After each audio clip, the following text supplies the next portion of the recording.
नाज़रीन, आपने अक्सर सुना होगा कि व्हेल मछलियां सिर्फ समंदर में रहती हैं, लेकिन सोचें अगर इन्हें दरियाओं में छोड़ दिया जाए तो क्या होगा। जी हाँ, बुर्किना फासो के सदर इब्राहिम ट्राओरे ने एक हैरानकुन फैसला किया है जिसने दुनिया भर के साइंसदानों और माहिरीन को हिला के रख दिया है। सवाल ये है कि आखिर व्हेल मछलियों को दरियाओं में क्यों छोड़ा गया है? क्या ये ख्वाब है या हकीकत, और क्या ये कदम पूरे मुल्क की किस्मत बदल सकता है?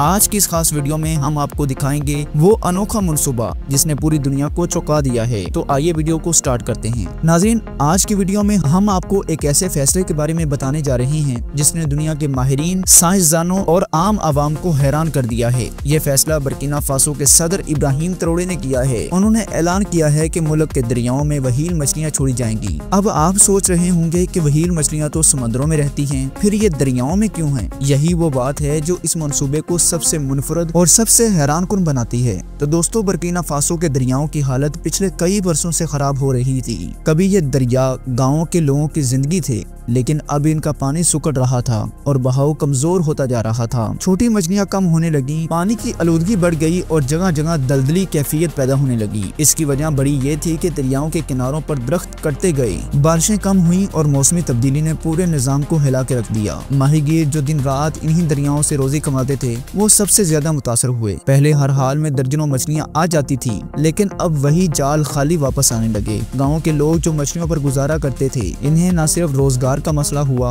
बल्कि खाने पीने में भी कमी महसूस होने लगी। यानी ये मसला सिर्फ पानी तक महदूद न रहा बल्कि पूरी माशरती और मुआशी ढांचे को मुतासर करने लगा। यही वजह थी कि गांव के बच्चे ग़िज़ाई किल्लत का शिकार हो गए। खेतों को पानी न मिलने की वजह से किसान भी परेशान थे। एक तरफ खाने को कुछ नहीं था और दूसरी तरफ रोजगार खत्म हो रहा था। यूं ये बहरान पूरे बुर्किना फासो के लिए खतरा बनता जा रहा था। इब्राहिम ट्राओरे ने जब इस सूरत हाल को करीब से देखा तो समझ गए कि अगर फौरी इक़दामात न उठाए गए तो दरियाओं की जिंदगी खत्म हो जाएगी, और अगर दरिया खत्म हो गए तो साथ ही देहात की जिंदगी भी खत्म हो जाएगी। ये वो लम्हा था जब इन्होंने सोचा कि एक ऐसा फैसला करना होगा जो आम से हट कर हो, जो पूरे निजाम को दोबारा जिंदा करे। इसी सोच ने आगे चलकर व्हेल मछलियों को दरियाओं में छोड़ने के फैसले की बुनियाद रखी। दोस्तों, अक्सर लोग समझते हैं कि व्हेल सिर्फ समंदर की सबसे बड़ी मखलूक है और इसका दरियाओं से कोई ताल्लुक नहीं, लेकिन हकीकत ये है कि व्हेल मछली जहाँ भी जाती है अपने साथ एक मुकम्मल माहौलियाती निजाम लेकर आती है। ये सिर्फ एक जानवर नहीं बल्कि कुदरत का तवाज़ुन बरकरार रखने वाला स्टोन है। सबसे पहले तो ये कि व्हेल मछली पानी में हरकत पैदा करती है। जब वो तैरती है तो अपने जिस्म से पानी को हिलाती है, जिससे नीचे की तहों तक ऑक्सीजन पहुँचती है। यही ऑक्सीजन छोटी मछलियों और पौधों की जिंदगी के लिए बहुत जरूरी है। यानी जहाँ व्हेल होती है वहाँ पानी ज्यादा तरोताजा और साफ हो जाता है। दूसरी बात यह कि व्हेल के जिस्म से खारिज होने वाले फुजलात दरियाओं में खाद का काम करते हैं। ये खाद छोटे आबी पौधों को भरने में मदद देती है और वो पौधे छोटी मछलियों की खुराक बनते हैं। यूं एक पूरी ग़िज़ाई चेन दोबारा मजबूत हो जाती है।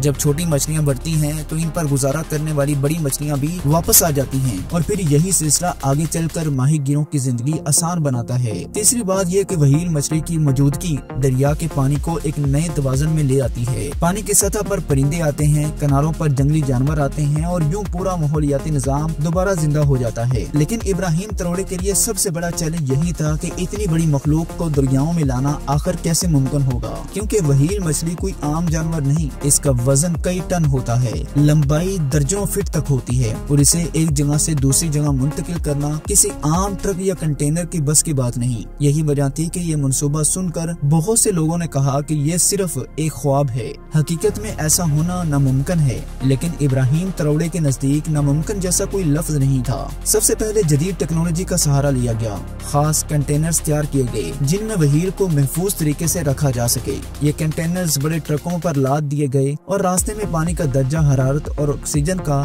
तवाज़ुन बरकरार रखने के लिए जदीद मशीनें इस्तेमाल की गई। हर व्हेल के साथ एक पूरी टीम मुकर्रर की गई जिसका काम था कि इसके दिल की धड़कन, सांस लेने की रफ्तार और जिस्मानी कैफियत पर मुसलसल नजर रखी जाए। ये भी आसान नहीं था कि समंदर से दरिया तक का लंबा रास्ता तय किया जाए। कई पुलों और रास्तों को इस मकसद के लिए आर्जी तौर पर बंद किया गया ताकि काफिला बआसानी गुजर सके। बाज़ जगहों पर हेलीकॉप्टर्स और क्रेनों की मदद से कंटेनर्स को उठाकर मखसूस पॉइंट तक पहुंचाया गया। आखिरकार जब व्हेल को दरिया के किनारे लाया गया तो हजारों लोग इस मंजर को देखने के लिए जमा थे। जैसे ही व्हेल को पानी में छोड़ा गया, दरिया में एक नई जिंदगी की लहर दौड़ गई। ये लम्हा सिर्फ एक कामयाबी नहीं था बल्कि एक तारीफ थी, एक ऐसा मंजर जिसने साबित कर दिया कि इब्राहिम तरोड़े के लिए कोई चैलेंज बड़ा नहीं था। वहाँ मौजूद लोग खुशी से झूम उठे। बरसों बाद उनके दरियाओं में एक नई जिंदगी नजर आ रही थी। माहीगीर जिनके जाल अक्सर खाली वापस आ जाते थे, उन्होंने महसूस किया था कि पानी की हरकत में तेजी बढ़ गई है। यह मंजर उनके लिए उम्मीद की नई किरण था। देहात के बुजुर्ग कहने लगे कि हमने अपनी जिंदगी में ऐसा मंजर पहले कभी नहीं देखा। इनका मानना था कि अगर ये फैसला कामयाब हो गया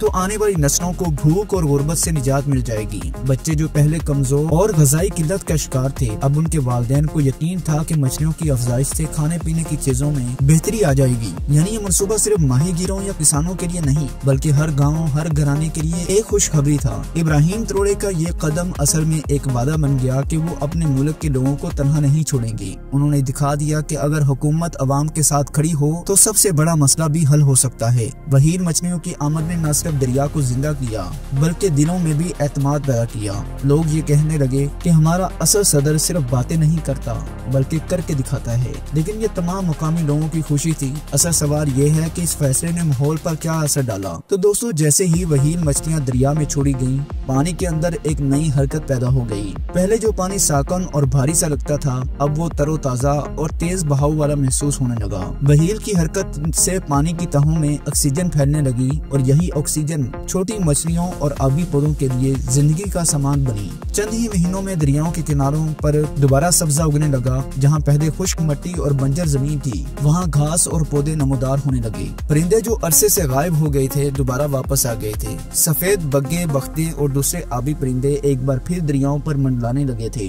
जंगली जानवर भी पानी पीने के लिए दरियाओं की तरफ आने लगे। यूं एक पूरा माहौलियाती इनकलाब आहिस्ता आहिस्ता जन्म लेने लगा।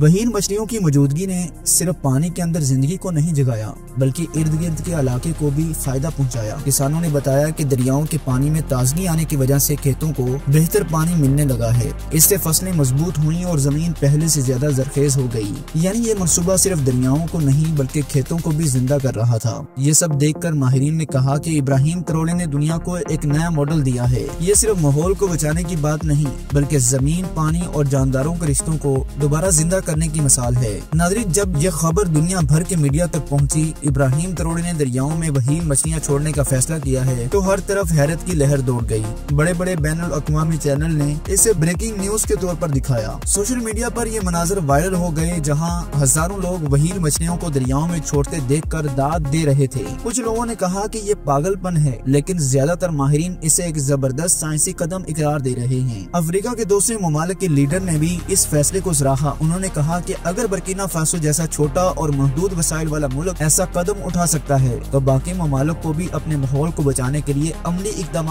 करने चाहिए। यूरोप और एशिया के माहौलियाती अदारों ने इसे एक मॉडल के तौर पर देखना शुरू कर दिया और कई ममालिक ने अपने वफद बर्किना फासो भेजने का ऐलान किया, ताकि इस मंसूबे को करीब से देख सकें। साइंसदानों ने कहा कि ये फैसला माहौलियाती साइंस में एक नया बाब खोल सकता है। उन्होंने बताया कि दुनिया के बहुत से दरियाओं को इसी तरह की जिंदाकारी की जरूरत है। इब्राहिम तरोड़े का ये कदम सिर्फ बर्किना फासो के लिए नहीं, बल्कि पूरी दुनिया के लिए एक सबक है। दुनिया के सर्दे अमल ने यह साबित कर दिया है कि इब्राहिम तरोड़े सिर्फ अपने मुल्क के लीडर नहीं रहे, बल्कि आलमी सतह के भी एक नई पहचान हासिल कर रहे हैं। नाज़रीन, ये कहानी हमें ये सिखाती है कि असल क़यादत वो है जो मुश्किल फैसले करने से न डरे। इब्राहिम तरोड़े ने वहील मछलियों को दरियाओं में छोड़कर सिर्फ माहौलियात को जिंदा नहीं किया, बल्कि अपने लोगों को नई उम्मीद भी दी है। ये कदम साबित करता है कि अगर नीयत सच्ची हो और सोच बड़ी हो, तो नामुमकिन भी मुमकिन बनाया जा सकता है। अगर आपको ये वीडियो पसंद आई हो तो इसे लाइक जरूर करें, अपने दोस्तों के साथ जरूर शेयर करें और कमेंट सेक्शन में हमें बताएं कि आप इब्राहिम तरोड़े के